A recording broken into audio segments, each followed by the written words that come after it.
காலத்தால் அழியாத மத சார்பற்ற நடுநிலை தவறாத உங்கள் குரல் ஸ்லோன் மீடியா நெட்வொர்க்கின் இரவு நேர செய்தி அறிக்கைகள். முதலில் தலைப்புச் செய்திகள். நாட்டில் அரசு நிறுவனங்கள் மற்றும் பாடசாலைகளில் ஏற்பட்டுள்ள ஆபத்து, வழங்கப்பட்டுள்ள அவசர அறிவுறுத்தல்.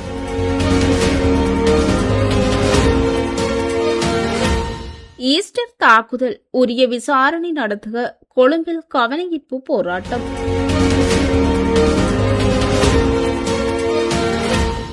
இந்தோனேசியாவில் சக்தி வாய்ந்த நிலநடுக்கம், சுனாமி எச்சரிக்கை தொடர்பில் வெளியான தகவல்.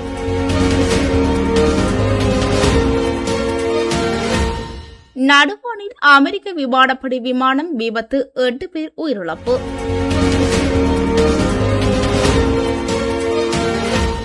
ரஷ்ய எண்ணெய் கிடங்கில் உக்ரைன் ட்ரோன் தாக்குதலால் பாரிய தீ விபத்து.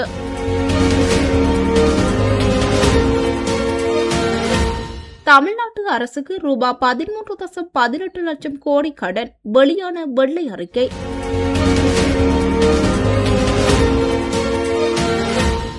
உலகக்கோப்பை போட்டியில் இனவரி சர்ச்சை, நடுவரை நீக்க பிபாவுக்கு கோரிக்கை. தொடர்பான விரிவான செய்திகள்.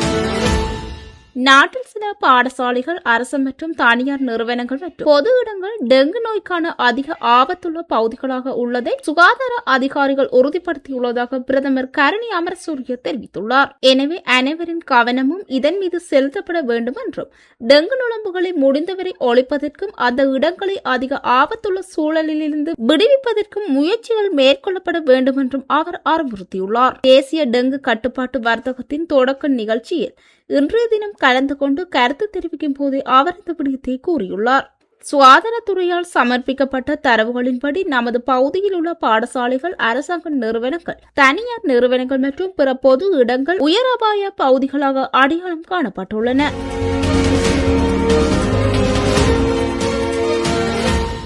உயிர்த்த ஞாயிறு பயங்கரவாத குண்டு தாக்குதல்களின் பின்னணியில் உள்ள உண்மையான சூத்திரதாரிகளை உடனடியாக கண்டறிந்து பாதிக்கப்பட்ட மக்களுக்கு விரைவாக நீதியை பெற்றுத்தர வலியுறுத்தி கொழும்பு புறக்கோட்டை தொடருந்து நிலையத்திற்கு முன்னாளன்று பிற்பகல் 2 மணி அளவில் அமைதி வழி போராட்டம் முன்னெடுக்கப்பட்டது.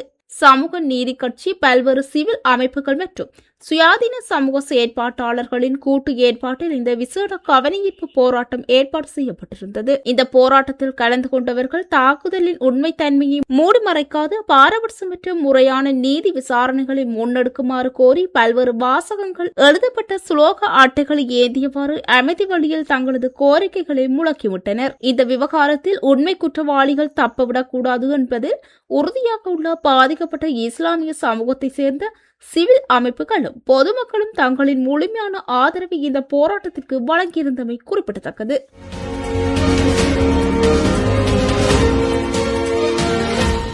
சுலவேசி தீவில் இன்று காலை 6.7 ரிக்டர் அளவிலான நிலநடுக்கம் பதிவாகியுள்ளது. இதன் மையப்புள்ளி பாலு நகருக்கு தென்கிழக்கே சுமார் 42 கிலோமீட்டர் தொலைவில் 10 கிலோமீட்டர் ஆழத்தில் பதிவாகியுள்ளதாக வெளிநாட்டு செய்திகள் தெரிவிக்கின்றன. இந்த நிலநடுக்கத்தால் சுனாமி ஏற்படும் அபாயம் எதுவும் இல்லை என இந்தோனேசியாவின் புவியியற்பியல் நிறுவனம் அறிவித்துள்ளது. நிலநடுக்கத்தினால் ஏற்பட்ட உயிர் சேதம் அல்லது பொருட்சேதம் குறித்த தகவல்கள் எதுவும் இதுவரை வெளியாகவில்லை என்று தெரிய வருகிறது. 16,000 பேர் கடுமையான அதிர்வையும், 1,65,000 பேர் மிக கடுமையான அதிர்வையும், 5,74,000 பேர் வலுவான அதிர்வையும், 6,76,000 பேர் மிதமான அதிர்வையும், 3.2 மில்லியன் பேர் லேசான அதிர்வையும் உணர்ந்ததாக மதிப்பிட்டுள்ளது. இதேவேளை நில அதிர்வு தொடர்பான மஞ்சள் எச்சரிக்கையும் விடுக்கப்பட்டுள்ளது.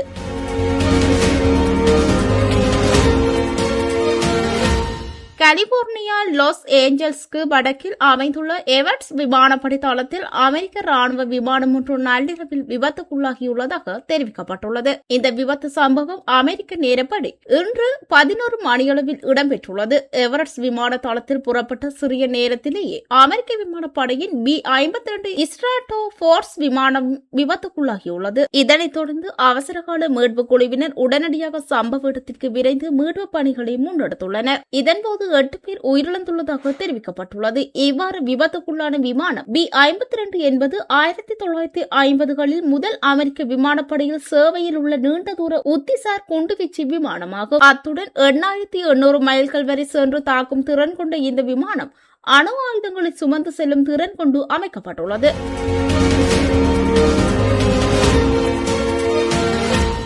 தமிழ்நாடு நிதியமைச்சர் மரிய வில்சன் தமிழ்நாட்டின் நிதிநிலை குறித்து வெள்ளை அறிக்கையை வெளியிட்டு வருகிறார். இதில் பேசிய அவர் 5 ஆண்டுகளில் தமிழகத்தின் கடன் ரூபாய் 5 லட்சத்தில் கோடியில் ரூபாய் 10 லட்சம் கோடியாக அதிகரித்துள்ளது. 60 வருடத்தில் தமிழ்நாடு அரசு வாங்கிய கடனை விட கடந்த 5 ஆண்டுகளில் திமுக அரசு அதிகம் கடன் வாங்கியுள்ளது. தமிழகத்தின் உண்மையான கடன் அளவு ரூபாய் 13.18 லட்சம் கோடியாக உள்ளது. தமிழகத்தின் நிலுவைக் கடன் சதவிகிதம் குறைந்துள்ளது. மாநில GDP 28.7%இலிருந்து 28.3% குறைந்துள்ளது.